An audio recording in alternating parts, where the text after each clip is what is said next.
Bom dia, pessoal. Bom dia para todo mundo. Que vocês tenham um despertar alegre nessa sexta-feira, encerrando uma semana complicada no Brasil. Hoje é dia 28 de novembro de 2025. A visão aqui começa, 64 anos de idade. A gente começa a sofrer para ler as letrinhas miúdas aqui do monitor do computador. É uma sexta-feira, encerrando a semana, como eu já falei. São 7 horas da manhã.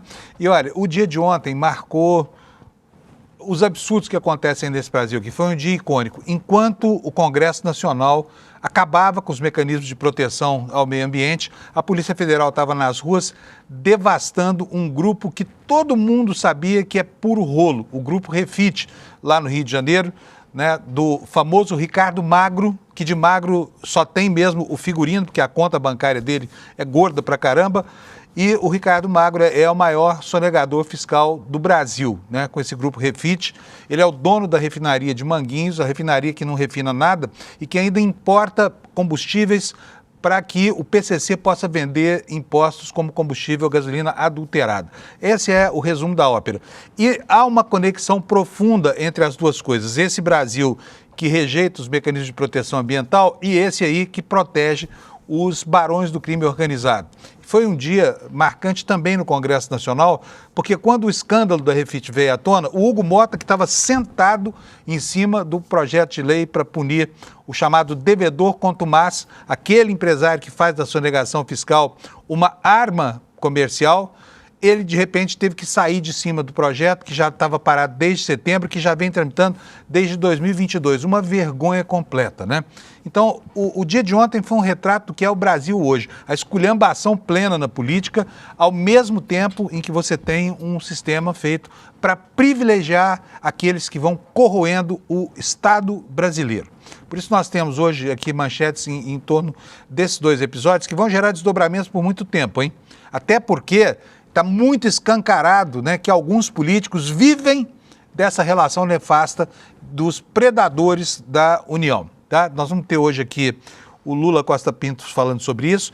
Lá em Santa Catarina, gente, o que está acontecendo lá em Santa Catarina? O governador Jorginho Melo, aquela figura troglodítica do passado, aquele dinossauro da política, está transformando a polícia militar dele numa espécie de Gestapo. Está transformando Santa Catarina numa versão em tamanho reduzido daquilo que acontece lá nos Estados Unidos com o ICE, Porque lá nos Estados Unidos o Trump transformou um departamento federal em uma milícia contra a imigração. Lá no Rio Grande do Sul, lá em Santa Catarina, está acontecendo a mesma coisa e é isso que a gente vai conversar com a Amanda Miranda daqui a pouco, tá bom? Quero logo chamar aqui o Alex. Alex, bom dia para você. Bom dia, Panunzio, bom dia a todos. Sextamos, Sim. Ô, Alex, isso é bom para você ou é ruim? Porque tá chegando o sábado, que é amanhã. Sim. Sábado, que é um dia de terror aí pro Palmeiras, hein? Palmeiras tem que ganhar do Flamengo, que não é fácil.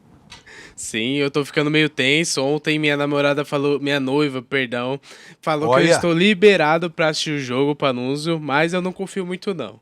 Ué, e o casamento que vocês iam ter que ir amanhã na hora do jogo? Não vai ter mais? Ela falou que vai sozinha, mas eu não sei, eu não posso deixar a minha linda aí sozinha, então eu vou ter que acompanhar ela.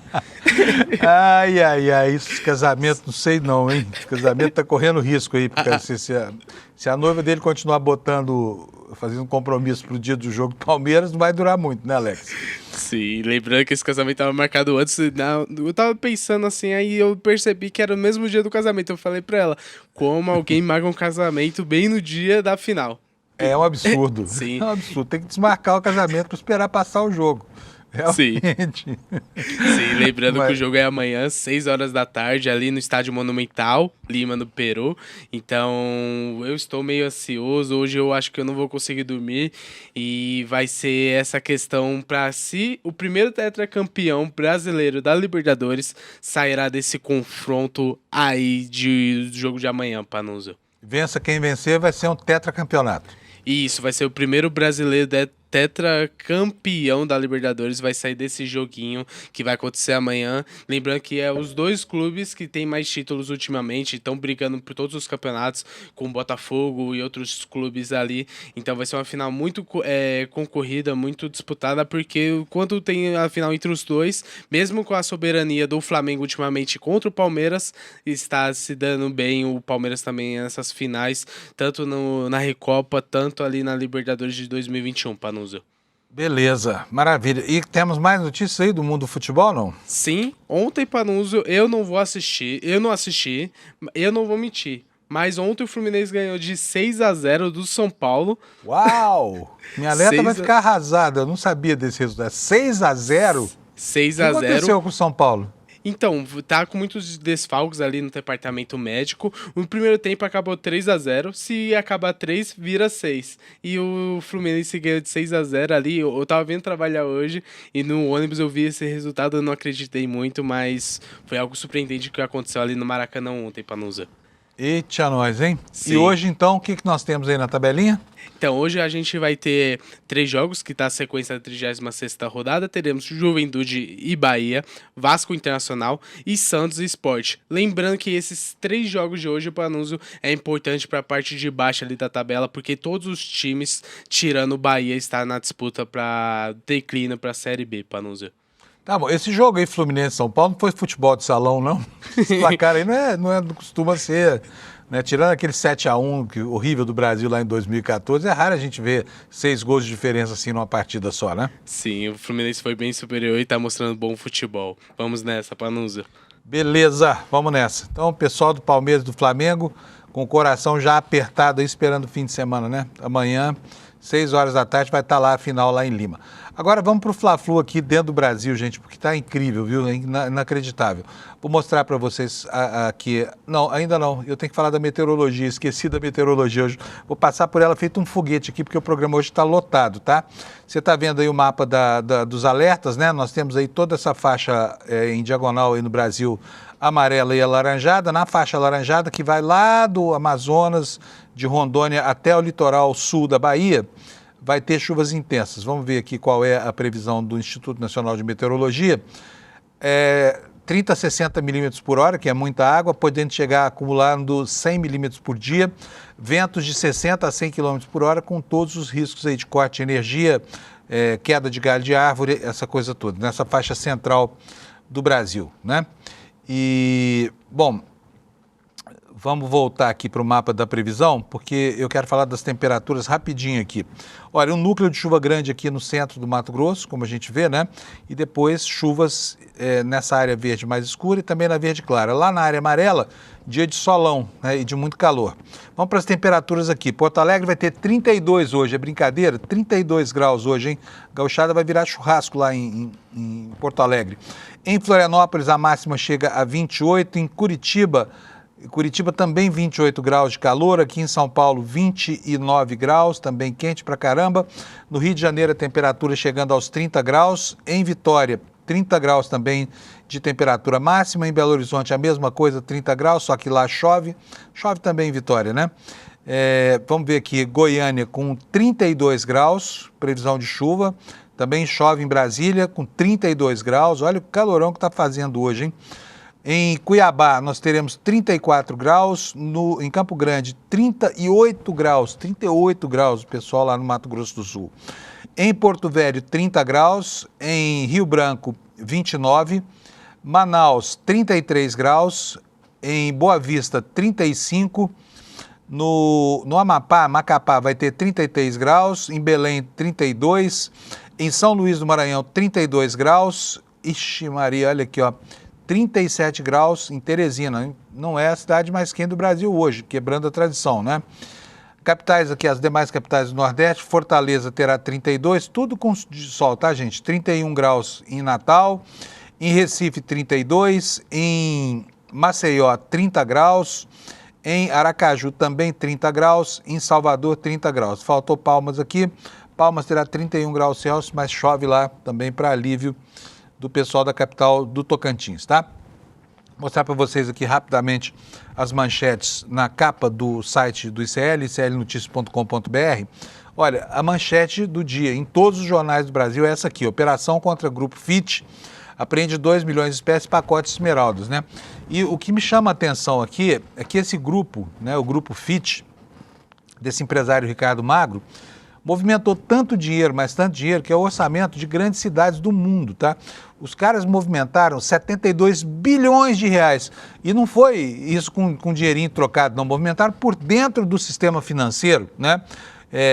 Descoberta que coloca claramente, né, o acompliciamento que existe entre uma determinada área do mercado financeiro e esses grupos criminosos aí que vivem da sonegação, do tráfico, enfim, que organizam o crime no Brasil. Então nós temos aqui essa manchete: olha, foram apreendidos 2 milhões de dinheiro, não é nada perto dos 26 bilhões em impostos devidos por esses grupos, né? E também pacotes de esmeraldas. Também há uma matéria explicando como é que os fundos de investimento se organizavam para ocultar os bilhões dessa trama criminosa contra o Estado brasileiro, né? E o Lula faz uma matéria hoje bastante densa e muito importante sobre as imbricações políticas, né, dessa galera toda. Com quem? Com os de sempre. Aqueles que estão sempre no noticiário dos escândalos. Ciro Nogueira, Arthur Lira, Eduardo Cunha, né, e as conexões do Ricardo Magro. Enquanto isso, nós temos aqui essa tristeza que aconteceu ontem na reunião do Congresso Nacional. O Congresso liberou a devastação no Brasil. Ele praticamente aboliu, com todos os mecanismos de controle ambiental, né? E facilitou demais o licenciamento ambiental, facilitou muito além do que seria razoável num país que se preocupa minimamente com o meio ambiente. E foram derrubados 56 dos 63 vetos do Lula ontem, numa operação de retaliação política comandada por Alcolumbre e Mota, né, por causa de uma birra, tá? A indicação do substituto ministro Luiz Roberto Barroso para a vaga que ele deixou aberta lá no Supremo Tribunal Federal. Vamos aqui para os destaques secundários.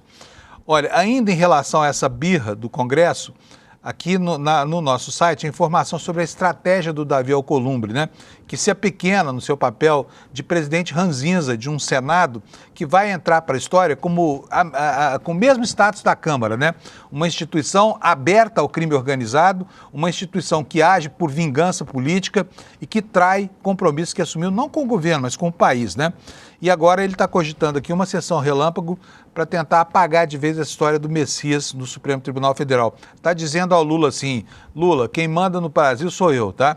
Que é a imagem daquilo que o Centrão pretende, né? A Amanda Miranda, que estará conosco daqui a pouco, está contando que as prefeituras de Santa Catarina mandaram R$1.600.000 para uma produtora de shows evangélicos, tá? O Evangelistão Catarinense, funcionando para os apaniguados de sempre, né? Mais informações aqui no site do ICL. Após a operação contra a Refit, o setor de combustíveis cobra uma nova lei do Congresso Nacional. O Kleber Lourenço já vai explicar o que é isso para nós, tá?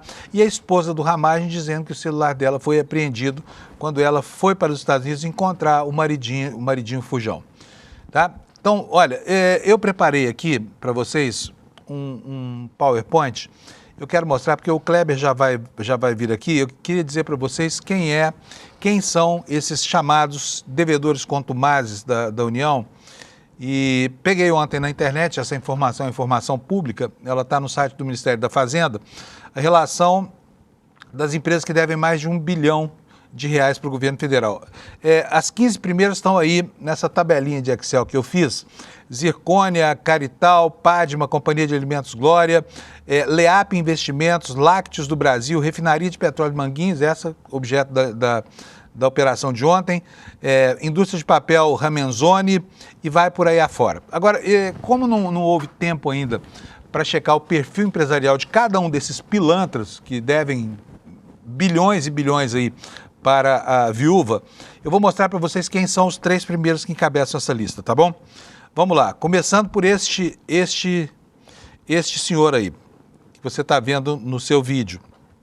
Ele é um banqueiro, ele foi o sujeito que Deixa eu só consultar aqui minhas anotações, eu já volto com vocês, tá bom? Esse é o Marcos Elias. Quem é o Marcos Elias? É um banqueiro que assumiu em 2006 a operação, pode botar de novo, por favor, Alex, a operação da Parmalat no Brasil, e ele criou um conglomerado de empresas com uma série de pilantragens e deixou pelo menos 35 bilhões de reais em dívidas depois de uma aventura a partir da assunção da operação da Parmalat no Brasil, tá bom? O segundo, pode tirar daí, pode tirar a imagem, é o dono da fábrica de óleo Maria, né? Eu vou pegar aqui o nominho dele para vocês. Esse sujeito, peraí, já falo com vocês aqui o nome e tudo mais. A família Abreu Duarte, né? O nome dele é Laodicé Denis, o principal devedor, tá? Ele era dono dessa fábrica fábrica de óleo Maria. Agora, o curioso é que esse figurão, que também deve bilhões e bilhões ao Brasil, ele tinha assento na Fiesp, sabia? Olha só, ele devia 6 bilhões e 900 milhões de reais, isso em 2016, né? 9 anos atrás, quase 10 anos atrás. Laodicé de Abreu Duarte. Ele era diretorzão da Fiesp e teve que renunciar ao cargo, porque ficou ruim, né? Uma entidade com o prestígio que a Fiesp tinha na época, aliás, já era uma entidade bem decadente, mas de toda forma tem um diretor que deve quase 7 bilhões de reais para a viúva e não paga, é algo digno de nota, né? A empresa dele chamava JB Duarte, era dono, como eu falei, daquela fábrica de óleos Maria, né? E, posteriormente, ele foi condenado por manipulação insider trading, como você está vendo aí, nessa matéria que eu recuperei no estado de São Paulo, no serviço É Investidor do Estadão, e ela conta o seguinte: o executivo Laodicé Denis de Abreu, não sei se é Laodicé, não sei como é que fala o nome dele, vice-presidente do Conselho de Administração das Indústrias JB Duarte, comercializando ações na Bolsa como JBDU3, foi condenado por manipulação lá para trás, né? Isso há 10 anos. Por 36 meses, ele ficará inabilitado de atuar no mercado financeiro aberto, tá? Aí aparece o Ricardo Magro, é o terceiro da lista. Quem é o Ricardo Magro? O Ricardo Magro é um golpista velho, conhecido da Justiça e da Polícia Brasileira. Em 2016, ele chegou a ser preso, né? Vou mostrar para vocês o próximo slide aqui. Por quê? Por ingerências nos fundos Postales e Petros, tá? Mas ele foi preso em 2016, depois ele foi julgado e foi absolvido. Aí passou a morar lá nos Estados Unidos. E a morar nos Estados Unidos não como um mortal qualquer, mas como um nababo mesmo. A revista Carta Capital fez uma matéria lá, mostrando aí, olha, a doce vida de um sonegador brasileiro nos Estados Unidos. Com a prisão decretada no Brasil há 5 anos e uma dívida bilionária com o fisco, Ricardo Magro esbanja a riqueza em Miami. Entre outras coisas, essa casa que você está vendo aí é a mansão que esse Magano mora, tá? Fora do alcance da justiça brasileira. Tanto que ontem ele nem foi alvo, nem foi objeto de mandado de prisão. Por quê? Porque não mora no Brasil, está lá, né, escondido previamente. O que a Carta Capital descobriu sobre ele? Vou ler aqui para vocês. Magro é um ilustre habitante de Miami, onde vive há pelo menos 5 anos. Isso aqui em 2021, tá? Estamos falando de uma matéria que tem quase 5 anos, portanto ele era muito bem conhecido. O último ano e meio foi confortavelmente passado em uma mansão comprada por 36 milhões de dólares em Coconut Grove, lá no sul de Miami. A residência pertencia ao astro LeBron James, ao astro da NBA. Detalhe que revela o interesse do sonegador brasileiro pelo mundo dos esportes. Desde julho de 2021, ele passou a ser sócio do empresário e celebridade Dana White, dono de franquia de lutas marciais UFC, na venda de uma marca de gasolina aditivada distribuída pela FIT, a refinaria dele, né, que é outra das empresas dele. Na peça publicidade de lançamento do produto, o lutador brasileiro Rodrigo Minotauro atuou como garoto propaganda. Então vive como um magano lá nos Estados Unidos, né? E olha, esse cara era tão conhecido, e eu estou falando isso para vocês por quê? Por causa das relações hoje dele. Estou mostrando como ele era conhecido há muitos e muitos. Ele é um velho vigarista, tá? Achei também uma matéria aqui, olha, publicada em 2024, julho de 2024, no jornal Valor Econômico, assinado pela jornalista Maria Cristina Fernandes, que descreve o que é o projeto do devedor contumaz, que já estava tramitando há muito tempo na época, tá? A matéria diz o seguinte: ao fim do recesso legislativo, isso lá em julho de 2024, tá? O fim do recesso legislativo trará à tona uma nova tentativa de votar a tipificação do devedor quanto mais. Nenhum projeto simboliza melhor a borra que entope o futuro do Brasil. De um lado estão algumas das maiores empresas do país e o Ministério da Fazenda, e de outro, um punhado de empresas que competem por meio da evasão fiscal, por meio de relações com os parlamentares e dirigentes partidários cooptados. Olha o que mais que a Maria Cristina nos dizia aqui, olha. A resistência a essa tipificação vale-se cada vez mais do poder de barganha dos interessados junto ao Supremo Tribunal Federal. Na defesa de devedores contumazes estão alguns dos maiores escritórios de advocacia do país, alguns dos quais com parentes de ministros e ex-ministros. Ela está falando aqui da imbricação na justiça, né? A turma da resistência oferece carona ao crime organizado cada vez mais espraiado na economia e deixa a pé não apenas políticas públicas desprovidas de bilhões de reais, quanto o poder do Estado na garantia de um ambiente de negócios seguros. Não são inadimplentes ou sonegadores comuns, são contumazes. Quando autuados, eles passam a operar sucessivamente por outros CNPJs, de maneira que nunca deixam de operar, no limite aos que se valem de mercadoria desviada, de depósitos clandestinos, fraude alfandegária, venda fictícia e empresas fantasmas. Agora, em maio passado, na primeira viagem internacional de Hugo Motta, feita supostamente a serviço, o compromisso dele, aliás, não foi maio, foi em julho, tá? O compromisso do Motta lá em Nova York foi com um jantar com esse picareta, tá? Desse Ricardo Magro. Esse jantar ficou muito bem registrado, a gente na época falou isso aqui, que o Hugo Motta estava indo para os Estados Unidos para participar de um regabof lá com o dono da maior espelunca sonegadora brasileira, que é essa tal Refit. E está aqui o registro de uma matéria no site do ICL Notícias. Olha, Hugo Motta gastou diários da Câmara em reunião com Dória e empresários em Nova York. Essa matéria dizia o seguinte, olha, quer dizer, o Hugo Motta, tão cara de pau, ele cobrou do Estado essa ida para se encontrar com um amigo dele, o Cupincha sonegador, tá? Anote isso, olha só, o relatório oficial da viagem, assinado pelo próprio deputado, confirma a presença nos seguintes eventos. Aí cita um monte de coisa aqui: Diálogos Esfera Nova York, Lide Brasil, Fórum Veja Brasil, Summit Valor Econômico, Conferência da Tagro sobre açúcar e etanol e eventos organizados pelo BTG, XP, JBS, Citibank. Entre os destaques está o jantar Refit 70, evento privado da Refit, empresa considerada a maior devedora de ICMS do Brasil, ligada a quem? A esse pilantra do Ricardo Magro.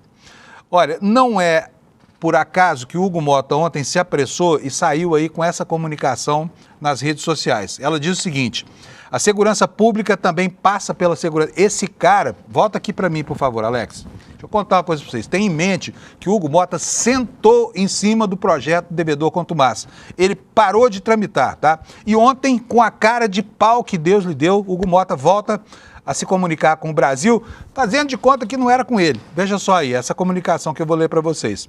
Segurança pública também passa pela segurança econômica. Por isso a Câmara avança no combate às fraudes do setor de combustíveis com um combo de projetos estruturantes, cada um com o seu relator já designado. Aí ele lista aqui os projetos, né? O PL 109/2025, fiscalização da ANP, acesso às notas fiscais da cadeia dos combustíveis, nomeou o filho do Otto Alencar para ser o relator. PL 399 endurece pena para adulteração de combustíveis, deputado Alceu Moreira, do MDB. PL 1923 cria o Operador Nacional do Sistema de Combustíveis, deputado Júnior Ferrari. E aqui está o problema, o último dessa lista aí, vocês estão vendo, olha, PLP 125/2022, pune o devedor contumaz. Nomeou um cupincha do PL, tá? Deputado Antônio Carlos Rodrigues, para relatar isso. Agora, quero que você repare na data em que esse projeto foi apresentado, tá? Olha só, 2022, tá? 2022, tá? Há 3 anos parado nos escaninhos da Câmara e o Hugo Motta não queria de jeito nenhum votar o projeto que vai botar na cadeia o amiguinho dele, o Ricardo Magro, tá bom?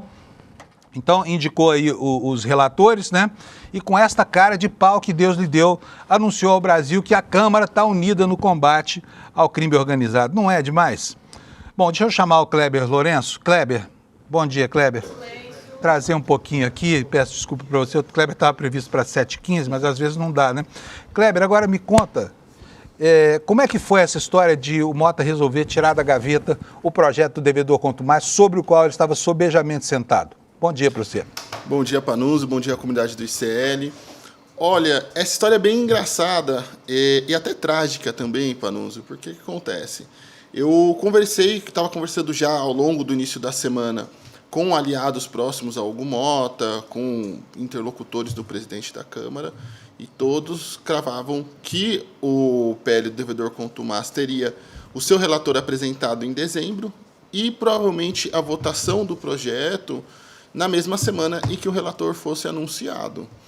E até, inclusive, algumas horas antes, ontem mesmo, por volta da 1h da tarde, 2h da tarde, eu vou até buscar aqui para ver o horário certinho, eu estava conversando com alguns interlocutores do Hugo Mota que já davam, inclusive, isso, reforçavam, ó, vai ser em dezembro, a informação vai ser em dezembro. Ó, 2h da tarde, eu tive uma conversa com esse interlocutor do Hugo Mota, que me passou isso. Kleber, vai ser em dezembro, vai ser ali no início de dezembro. O que acontece? Por volta das 3h13 da tarde, o Lindbergh Farias, líder da bancada do PT na Câmara, anunciou que faria uma coletiva para fazer cobranças sobre a tramitação. Acho que até você tem o print aí, né, Panunzio? Tem, mas eu tenho melhor ainda. Eu vou colocar o vídeo a entrevista do Lindbergh ontem, que deflagrou esse processo, né? Eram 15h17 quando o Lindbergh mandou esse print aqui. Eu tenho que estar aqui, mas eu não vou achar agora, tá, Kleber? Enfim, eram 15h17, se eu não me engano, né? A hora em que o Lindbergh informa sobre essa convocação da reunião de líderes, o fechamento da questão na bancada do PT. E quantos minutos depois o Mota anuncia o desengavetamento do processo? 18 minutos. Antes desse vídeo, Panunzio, ele já tinha, a assessoria do Lindbergh já havia mandado mensagens a jornalistas avisando sobre essa coletiva de imprensa que seria feita e deixou bem claro na mensagem que seria uma conversa referente ao devedor Contumaz. Eu vou até procurar esse print aqui certinho. Olha aqui o texto. Ó. Deputado Lindbergh Farias, líder do PT na Câmara, falará à imprensa hoje, às 16h, no Salão Verde. Pauta: urgência para aprovação do projeto devedor Contumaz e caso Ramagem. Então eu até vou botar aqui, o Alex vai botar, que está na minha tela aqui, o print, só para que não reste dúvida, está aí, ó, inclusive a hora embaixo no canto inferior direito, 15h13, né? Continua, Kleber. Isso. E aí, 18 minutos depois, ali às 3h31, o Hugo Mota faz o tweet que você acabou de exibir. Então, as coisas vieram coladas. Às 2h da tarde, eu já havia conversado com interlocutores do Mota. Eles já tinham falado que ia ficar para dezembro, que ia ficar ali para o começo de dezembro. Não tinha perspectiva, inclusive, disso ser anunciado tão breve. Inclusive, esses interlocutores comentaram comigo: Kleber, já tem o relator escolhido. Eu não posso te falar agora, porque isso vai ficar mais para frente. A gente está alinhando com todas as partes envolvidas ali.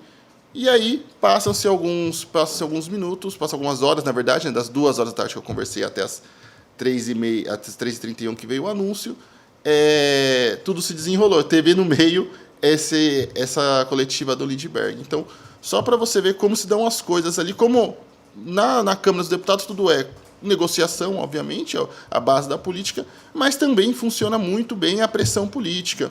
E aí também, algumas horas antes, o Instituto Combustível Legal, que é uma instituição que congrega distribuidores de combustíveis do setor, representantes legalizados do setor, grandes marcas, já havia lançado também uma nota cobrando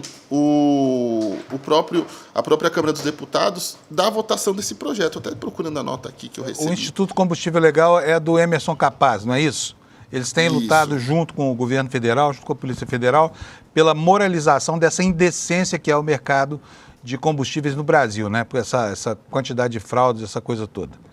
Inclusive, no comunicado deles, Panunzio, te carregava o título: Operação Poço de Lobato, que foi aquela operação ontem que atingiu a Refit, confirma a necessidade imediata de aprovar o projeto de lei do devedor Contumaz. Então, além de ter a operação, que obviamente já gerou um constrangimento, inclusive, até agora há pouco você passou uma matéria antiga minha, né, ali de julho, sobre esse jantar do Hugo Mota e Dória e o pessoal da Refit. Teve, que o pessoal que foi trazido à tona novamente por conta da operação de ontem. Aí tem essa nota do Instituto Combustível Legal e a cereja do bolo vem ali o Lindbergh anunciando uma coletiva para pedir urgência na votação. E aí, alguns minutos depois, o Mota decide adiantar o anúncio desse projeto que já está ali parado há um bom tempo na Câmara dos Deputados, Panunzio. Pois é, bom, essa foi a cronologia da coisa ontem, tá? Isso é para que você que está nos assistindo aqui fique bem informado e entenda direito a natureza dessas relações e o medo que essa gente está, né, de criar para si mesmo áreas de arestas aí com o trabalho que a Polícia Federal vem desenvolvendo, tá? Porque, olha, o que se trata, e daqui a pouquinho nós vamos falar com o Lula sobre isso, né, Kleber? É que o crime organizado está mandando no poder no Brasil, tá? Essa Refit, a refinaria de Manguinhos, não refina 1 litro de combustível há muito tempo. O que eles fazem é comprar, contra a legislação, combustível pronto da Rússia, que é distribuído para os postos brasileiros aí, que revendem, né? E, inclusive, em conexão com a malha de postos do PCC. Nós vimos tudo isso na Operação Carbono Oculto e as coisas vão se avolumando. E é esta gente que impede que a legislação brasileira seja aprimorada para que se possa combater essa máfia que está mandando o Brasil. Não é mais assim, vamos impedir que o crime organizado chegue ao poder. Não, o crime organizado está no poder no Brasil. Esse é um país governado pelo crime organizado, tá? Escutem inclusive, aí o que nós estamos falando, né, Kleber?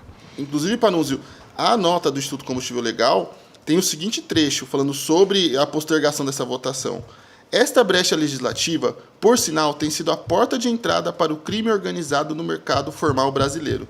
Então, eles também fazem esse mesmo alerta sobre o crime organizado, se beneficiando da ausência da votação do PL do devedor contumaz. Então, gente, pois é, fiquem atentos, tá? Quando o eleitor brinca de votar nesses políticos de péssima qualidade, quando o baixo clero é alçado à condição, né, a grande luz da política brasileira, alguma coisa vai muito mal nesse país, tá? E há muito tempo que é isso. Quando vocês ouvem falar de vinculação de centrão com extrema-direita, com empresário pilantra e tudo mais, Ciro Nogueira, Hugo Mota, essa caterva, pode ter certeza absoluta que tem uma galinha por trás de cada pena que a Polícia Federal acha, não é isso, Kleber? Isso, totalmente. Enfim. Beleza. Kleber, um abração para você. Obrigado, bom fim de semana, tá? Obrigado, Panunzio. Vou te desejar bom descanso, porque a última vez que eu falei isso aqui foi semana passada no feriado, deu tudo errado, né? Então desejo a você que trabalhe bastante no fim de semana, tá? Pode deixar. Igualmente também, Panunzio. E aproveitar para pedir para a comunidade do ICL, também nós temos o site clnoticias.com.br, lá a gente está fazendo toda essa cobertura também e trazendo para os programas, trazendo para nossa pauta ali, não só Refit, mas também outros assuntos importantes. E eu também estou lá todo dia com uma apuração diferente para deixar todo mundo bem informado. Maravilha. Um abração, Kleber. Obrigadíssimo, viu, por participar aqui tão cedo aqui do nosso programa. Bom, pessoal, vocês estão vendo aí, as coisas estão apertando para os criminosos, né? Vocês entenderam por que a Polícia Federal estava sendo afastada das suas atribuições de fiscalização por esta mesma gente envolvida com esses pilantras da sonegação? Vocês entendem o que eles temem? Eles estão... Olha, eu vou falar aqui, eles estão com o cu na mão, é o que está acontecendo hoje lá em Brasília, tem gente lá aqui para dormir, está tomando balde de Rivotril, sabe? A situação está ruim para eles porque a Polícia Federal está avançando no encalço dessas organizações criminosas. E alguns nomes são ubíquos, né? São onipresentes, estão em tudo quanto é lugar, onde tem um escândalo está lá. Ciro Nogueira está, Hugo Mota está, Lira está, essa gente toda, né? Vamos ver onde isso vai dar. Se a Polícia Federal continuar fazendo o trabalho que tem feito e se eles não conseguirem impedir que a Polícia Federal age institucionalmente, logo, logo essa história vai começar a ser contada. O que parecia ser impossível no Brasil, que era botar na cadeia general golpista, está acontecendo. Talvez daqui a pouco a gente veja e enxergue com bons olhos que a nossa história caminhou no sentido de prender também quem corrompe os políticos deste país aqui, tá? E, bom... Por falar em corrupção, eu vou chamar aqui a Amanda Miranda. A Amanda está sempre tão disponível para a gente aqui. Eu quero já começar agradecendo. Amanda, bom dia para você. Vi você ontem no N2, estava lá fazendo o maior sucesso no N2, né? Com as aprontações aí de Santa Catarina. Amanda, antes de falar do Jorginho Melo, da sua Gestapo pessoal aí em Santa Catarina, estou recebendo aqui informação que você também queria falar sobre Hugo Mota, pois fique à vontade, viu? Bom dia para você. Ah, não, era o Lula. Desculpa. Não, não, mas eu também, se precisar falar mal do Hugo Mota, estamos aqui para isso também. Eu digo o seguinte, não precisa nem falar mal, é só falar a verdade. Não precisa falar mal, né? As coisas são... Mas Exato. Vamos falar do... Fato é fato. Vou falar do Jorginho Melo, que já é bastante ruim para o Brasil ouvir as malfeitorias que têm acontecido lá em Santa Catarina. Ontem, a Amanda participou do programa, e enquanto a gente estava falando aqui, havia uma operação em curso da Polícia Militar lá em Santa Catarina, devastando, sem mandado, sem nada, a sede da UP, um partido popular lá de Santa Catarina, né? E tocando o terror lá. O que está acontecendo aí, Amanda? Então, isso realmente aconteceu enquanto a gente falava, inclusive, sobre aquele vídeo do Jorginho Melo prometendo atentar contra ativistas e militantes dos direitos humanos, que é o caso da UP e de todos os movimentos sociais de luta pela moradia que cercam também a unidade partidária deles. De fato, já se passam 24 horas dessa operação policial, que a gente só vê precedentes na época da ditadura, né, de forças de segurança invadirem a sede de um partido de esquerda, e a gente ainda não teve acesso aos mandados. As advogadas, a equipe jurídica que dá assistência para o partido também ainda não teve acesso. Então, a gente realmente está diante de um episódio de um estado de exceção. Por outro lado, Panúzio, a assessoria da Polícia Civil confirma que houve sim mandados expedidos que possibilitaram e inviabilizaram a operação. Mas ela não quer mandar para mim esses mandados, ela não quer abrir, né? É secreto, Amanda? Exato, secreto, ela não quer abrir os documentos oficiais, documentos públicos que deveriam estar disponíveis para justificar uma operação que, no meu ponto de vista, é completamente arbitrária e escandalosa, até pelas justificativas, né? Eles usam como justificativa pelo menos 4 movimentos que a UP coordenou de manifestação política pacífica dentro dos limites da Constituição, amparados pela Constituição e pelo direito à livre manifestação que todos nós temos, inclusive os partidos e as agremiações partidárias. E esses mandados eles não vieram a público, aliás, vieram. Eles foram a público num canal de desinformação que é praticamente uma milícia digital arregimentada pelo governo do estado, o chamado Jornal Razão, que divulgou ontem o nome das pessoas que foram alvos dos mandados e o rosto das pessoas que foram alvos dos mandados. Só que essas informações elas não são confirmadas oficialmente. Então houve um vazamento seletivo por parte de um canal de desinformação que só esse ano já recebeu mais de R$200 mil dos cofres da Secretaria de Comunicação do Jorginho Melo. Então a gente está diante de um escândalo completamente construído, explorado mediaticamente para potencializar também as estratégias de reeleição do governador Jorginho Melo, assinada por um delegado-geral, Ulisses Gabriel, que é ele também pré-candidato a deputado estadual e com a conivência da mídia local. Por isso, eu acho que esse espaço do Desperta e do ICL, de uma forma geral, é tão importante, porque aqui, Panúzio, a mídia local não está falando absolutamente nada. Além do Jornal Razão, que fez esse vazamento seletivo, um dos jornais daqui, da mídia hegemônica, divulgou o release da Polícia Militar e da Polícia Civil. Que horror! Agora, eles dizem que tinham mandado, não querem apresentar, mas qual a justificativa para isso? Se essa operação gerou estragos? Daqui a pouquinho eu vou botar a entrevista, a fala ontem, a manifestação na internet do presidente da UP aí em Santa Catarina, né? É o Léo. Tem aí já? Vamos colocar, Amanda, vamos ver o que ele falou ontem, porque foi realmente algo... Se vocês aí em Santa Catarina não estão conseguindo acessar essas informações, porque a imprensa local é venal e corrupta, assista aqui no ICL, que você vai ver a história toda, tá? Que a Amanda já vem contando há muito tempo, desde que ela entrou aqui no ICL em setembro. Bota aí a sonora do representante da UP, por favor. Numa ação de caráter fascista, violenta e autoritária, policiais invadiram e vandalizaram a sede da Unidade Popular e a casa de diversos militantes do movimento de luta nos bairros, vilas e favelas MLB em Santa Catarina. O MLB é um movimento que vem lutando há vários anos em todo o Brasil para garantir o que está na Constituição, justamente o direito de todo trabalhador e trabalhadora ter um teto para morar. Com uma ação fascista desse tipo, estão tentando criminalizar a luta social, luta essa por moradia que nós da Unidade Popular apoiamos integralmente. Agora, não é crime apoiar a luta por moradia no Brasil, né? A propósito, assim, as ameaças desse governador fascista ir para cima dos movimentos populares já era muito clara. E que dia que foi aquele vídeo, Amanda? Daqui a pouquinho a gente vai rever o vídeo aqui também. Foi há 20 dias. Foi há 20 dias. Foi no dia 6 de novembro, se não me engano. Um dia depois de o Lula assinar lá o decreto para o Plano Nacional dos Defensores dos Direitos Humanos. Eu só estou esperando o Alex aqui me dar o ok. Já tem o vídeo? Vamos colocar de novo aqui então o vídeo. Gente, olha, é um governador de estado, tá? Apesar da falta de compostura, esse sujeito é governador de Santa Catarina. Foi eleito pela população e está lá tocando o terror no seu estado. Veja só a ameaça dele há 20 dias que se consumou ontem com essa ação da Gestapo dele, a Polícia Militar de Santa Catarina. Coloca aí para nós, por favor, Alex. Lula assina decreto que pode blindar MST com escolta policial. Decreto que permite que invasores de terra recebam escolta policial e apoio do Estado. Tá bom então, fique tranquilo, que invasores de terra terão escolta da nossa polícia sim. Pode deixar. Olha só, cumpriu o desiderato.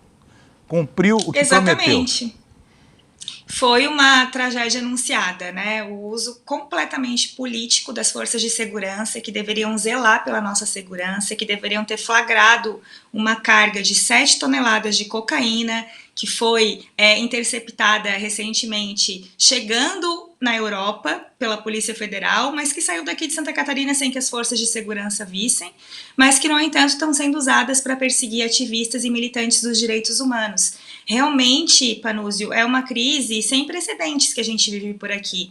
E eu gostaria de fazer um apelo, utilizar esse espaço, fazer um apelo ao Ministério Público, à procuradora do Ministério Público, a doutora Vanessa Cavalazzi. Por favor, a gente precisa que os órgãos de controle atuem, porque a gente está num estado que está contaminado por ilegalidades, por arbitrariedades, como se a gente vivesse num estado paralelo à margem da Constituição Federal. Então, a gente precisa do apoio das instituições nesse momento.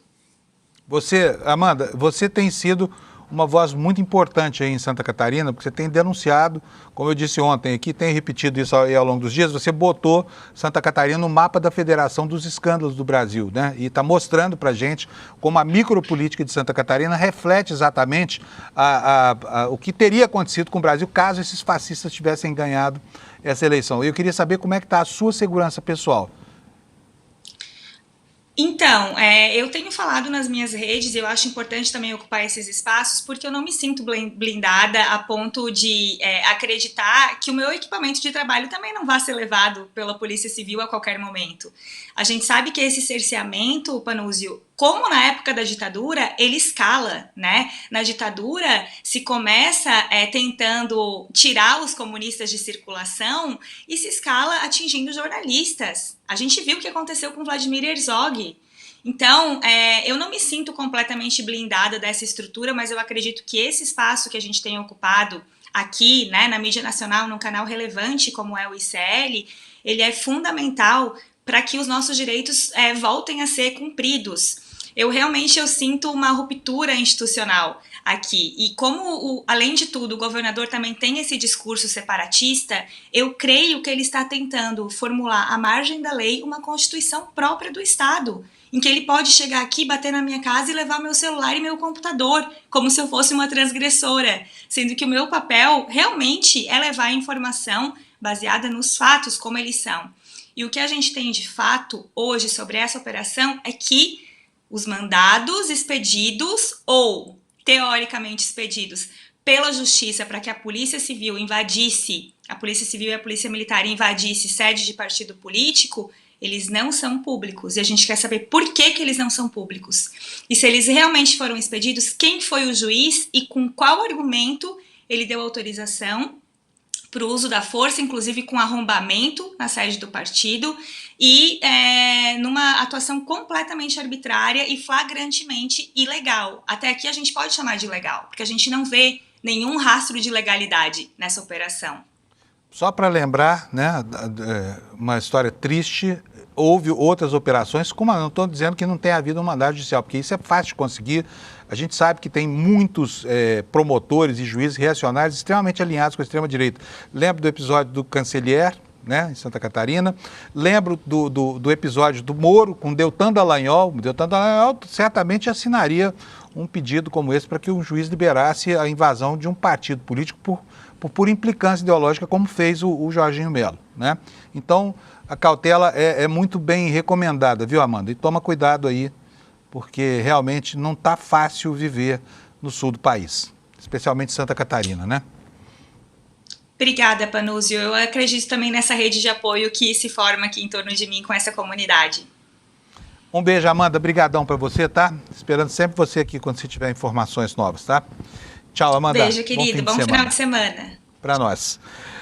Gente, vamos conversar com o Lula agora. Cadê o Lula? O Lula já está pronto aí? Acordei o Lula cedo. O Lula é impossível de acordar cedo, ele acorda antes de mim. Velhinho cai da cama, né, Lula? A gente não fica dormindo. Exatamente. São vícios, né, civilizatórios da idade. Pois é uma porcaria, mas fazer o quê, né? Não queira chegar aos 60 e tantos, viu, gente? O Lula é mais novo, mas tudo bem, tá a caminho também. Lula, olha, temos tanto assunto hoje que eu não sei nem por onde começar com você, nós temos pouco tempo. Então vamos lá, vamos começar pelo começo, vamos começar pelo projeto da devastação lá. O Congresso ontem arrasou com a legislação ambiental por causa de uma birra em torno de uma indicação ao Supremo Tribunal Federal, né? E eu queria saber de você que consequências isso terá, qual é o preço que o Brasil vai pagar por essa teimosia do Alcolumbre. Depois a gente vai falar da teimosia do Mota. Isso. Bom, primeiro que foi uma sessão, depois se verificou, que continha ilegalidades. Por quê? O Eduardo Bolsonaro, que não podia participar da sessão, ele votou remotamente dos Estados Unidos e isso fez com que rapidamente a mesa do Congresso, coordenada pelo presidente do Senado naquela sessão conjunta, anulasse os votos do Eduardo Bolsonaro, que votou remotamente e não podia tê-lo feito. Mas isso conspurcou, né, com ilegalidade essa votação de derrubada dos vetos presidenciais à estratégia de ampliação da devastação ambiental nessa legislação que o Congresso acabou aprovando, né? E terá consequências, inclusive, né, na negociação externa de produtos do agro brasileiro.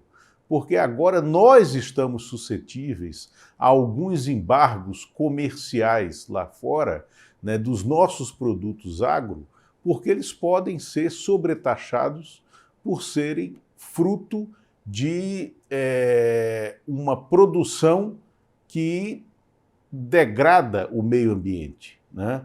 Então, foi uma irresponsabilidade saída do fígado de Hugo Mota e Davi Alcolumbre. Agora, vamos falar do Hugo Mota. Hugo Mota é um personagem, acho que você viu aí, eu fiz uma apresentação hoje aqui dizendo quem são os amigos dele, quem é o empresário que o convidou em julho para um jantar de gala lá em Nova York, onde foi a estrela, né? Hoje está na internet, Hugo Mota, estrela do jantar da Refit. A Refit, como se sabe, é essa refinaria que não refina nada e que serve ao crime organizado, que serve ao PCC, inclusive. E o Hugo Mota sentou em cima desse projeto do devedor contumaz, que é de 2022, e não queria sair nem a pau. Ontem foi preciso uma epifania no Congresso para que esse cara saísse de cima de um assunto tão importante assim, explicando, inclusive, para o bom entendedor, né, o Lula, como é que são as imbricações, os interesses dessas máfias e as conveniências desses políticos, né? E o Lula fez uma matéria que está espetacular hoje, está aqui no site do ICL, e ele vai contar para a gente quais são essas imbricações, quais são essas vinculações, Lula. Fábio, tem um nome na investigação, que é um dos nomes centrais de ontem, né, da investigação da Polícia Federal, do Ministério Público, da Fazenda Nacional, que é Jonatas Assunção.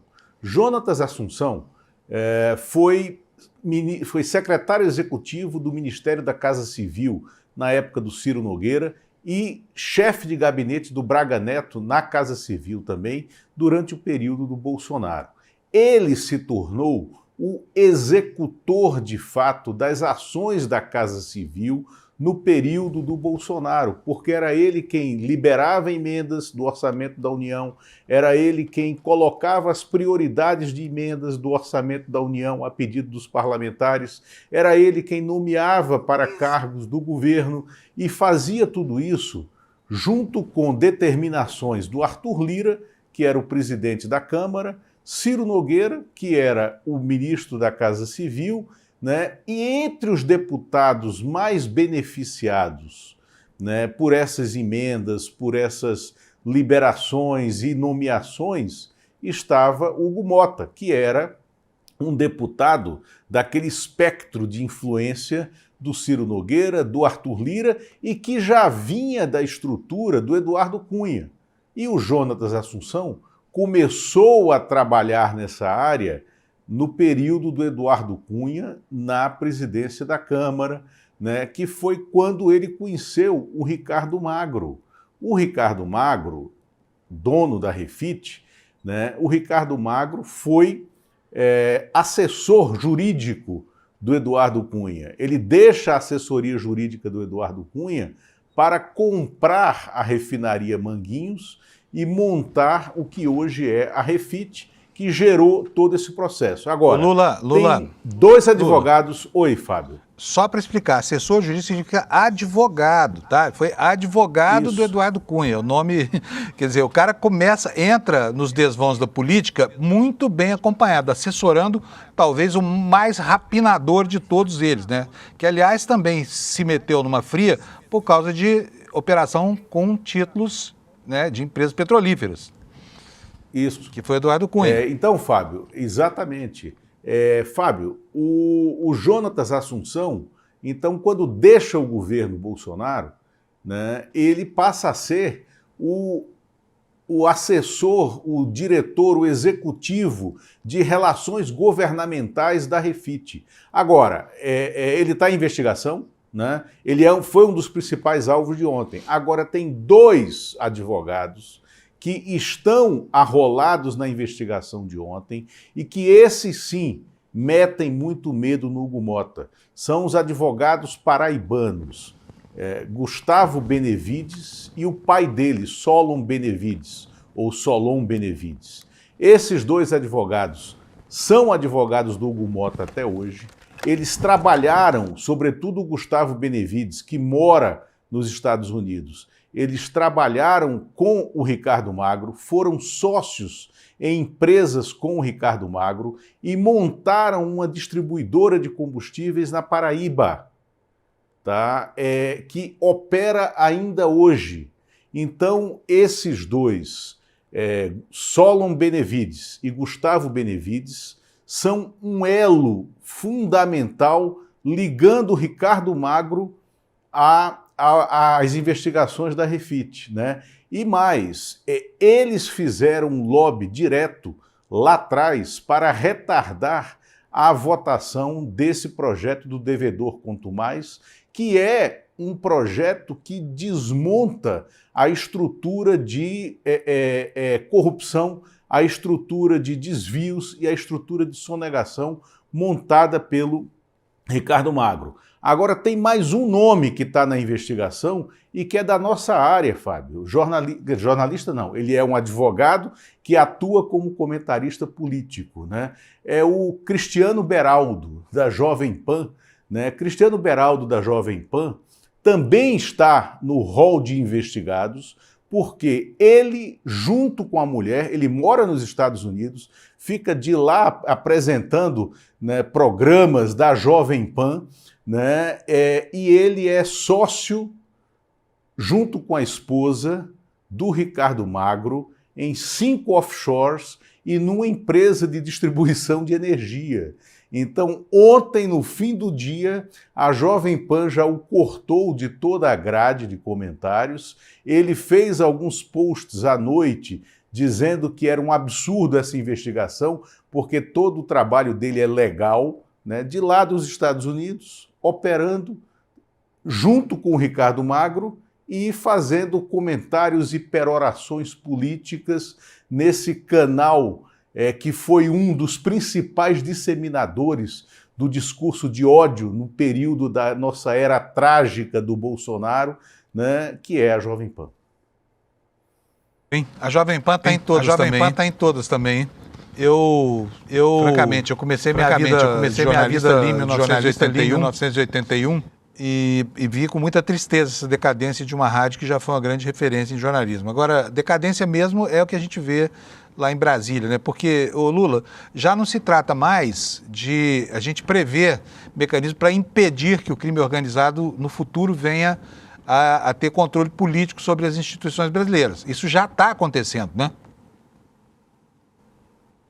Eu acho que o Lula está com um problema na escuta lá. Será que está ouvindo, Lula?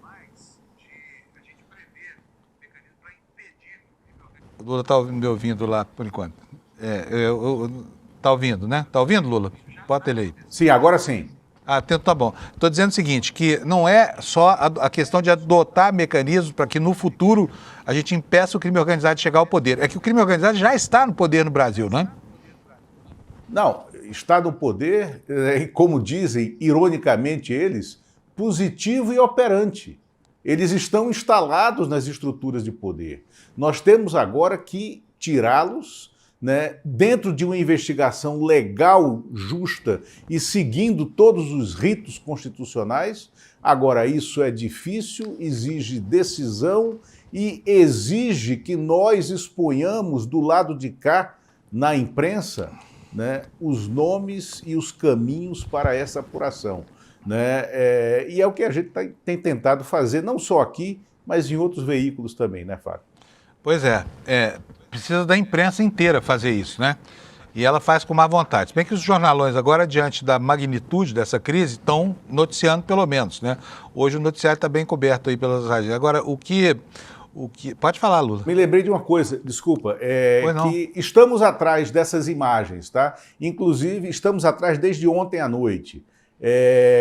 Mas vocês que nos assistem podem trazê-las também, se tiverem. Nesse jantar que o Kleber falou com você agora há pouco, né, nos Estados Unidos, que uniu Hugo Mota e estava Ciro Nogueira, Antônio Rueda, o João Dória, também estavam o Ronaldo Caiado e o Castro, né, o Cláudio Castro, governador do Rio de Janeiro. Para esse jantar, o Tarcísio de Freitas acabou não indo, tá? E nesse jantar tinha um show da Sandra de Sá.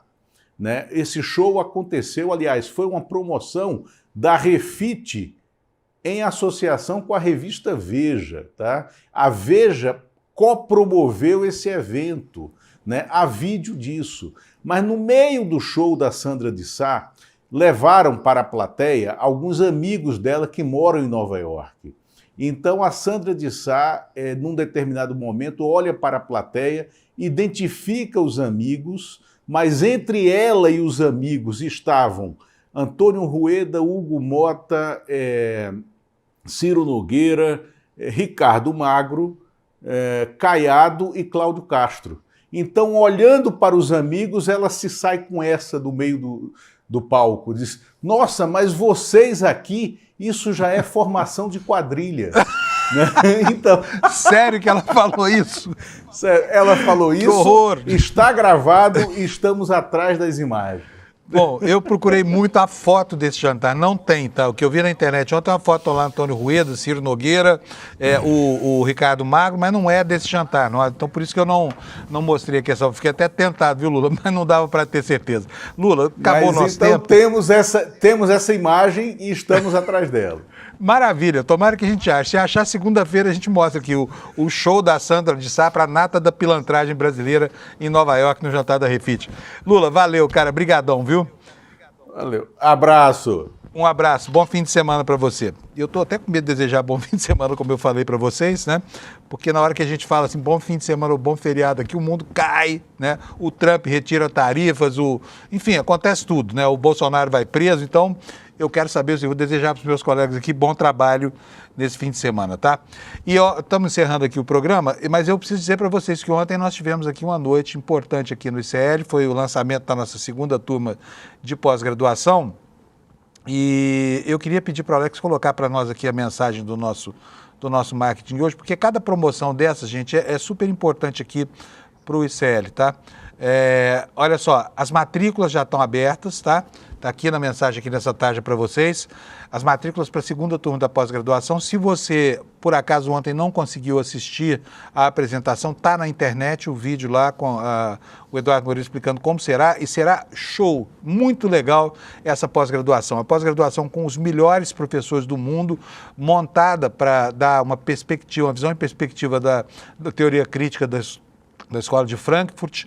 E você que busca uma oportunidade de ampliar o seu horizonte intelectual, tem agora essa oportunidade aberta aqui no ICL, tá bom? Se quiser conhecer, vai aqui no despertaicl.com.br, está aqui no meu telão, Teoria Crítica da Sociedade, o Vladimir Safatli, Nancy Fraser, o Lindbergh Fareto, Rafael Valim, Márcia Tiburi, Álvaro Lineira e o Coordenação Pedagógica do GECE, tá bom? Gente, olha, bom fim de semana para vocês, espero que você descanse, que o país não traga mais outros sustos para a gente, mas não estou garantindo nada, tá bom? Por via das dúvidas, o meu celular vai dormir ligado, porque na última brincadeira dessa, eu que acordo às 4 da manhã todo dia, não consegui acordar e acabei saindo da cama às 10 da manhã, quando o mundo já estava de cabeça para baixo. Então, dessa vez, o celular vai ficar ligado, tá bom? Quero agradecer a audiência de vocês aí. Quero mostrar aqui, deixa eu ver como é que eu faço para mostrar esse print aqui. Vou botar no meu... Peraí, deixa eu ver se eu consigo fazer isso aqui, Alex. Vou colocar no meu PowerPoint aqui, vai ficar mais fácil. Quer ver só? Porque aqui é um fato importante para a gente anotar e agradecer a vocês por isso, tá? Não funcionou. Vamos lá, vou insistir aqui. Nós temos uns segundinhos ainda aí, Alex, ou não? Ou já estamos com o tempo... hoje é sexta-feira, né? Tá fácil a coisa aqui no ICL. Bom, vamos lá então, vamos botar no ar aqui, porque outro dia eu mostrei essa imagem aqui, mas estava o telefone celular aqui da nossa produtora que faz a coleta da audiência, tá? O Desperta ICL, com 24.090 viewers simultâneos, está aí em primeiro lugar na audiência, como acontece todo dia nesse horário, e eu quero agradecer a sua audiência e a sua contribuição para a nossa sobrevivência com o simples fato de nos assistir aqui, tá bom? Pessoal, tchau para vocês. Então, segunda-feira, 7 da manhã, nós estamos aqui de novo, tá bom? Vamos ver o que sobrou do país até lá. Obrigado pela audiência. Fala, turma, a espera acabou. A gente abriu as vagas para a nossa pós em Teoria Crítica da Sociedade. Uma pós histórica, porque é a primeira vez no Brasil que é oferecida. E uma pós também muito especial, porque é feita em parceria do ICL com a FESP São Paulo, uma das instituições de maior prestígio no Brasil. A gente tem um número limitado de vagas numa condição super especial, que foi o lançamento dessa pós. Já tem muita gente que se inscreveu, literalmente milhares de pessoas, e essas vagas na condição especial elas estão acabando. Mas eu estou gravando esse vídeo exatamente para alertar vocês que querem participar dessa pós e não querem perder a condição especial.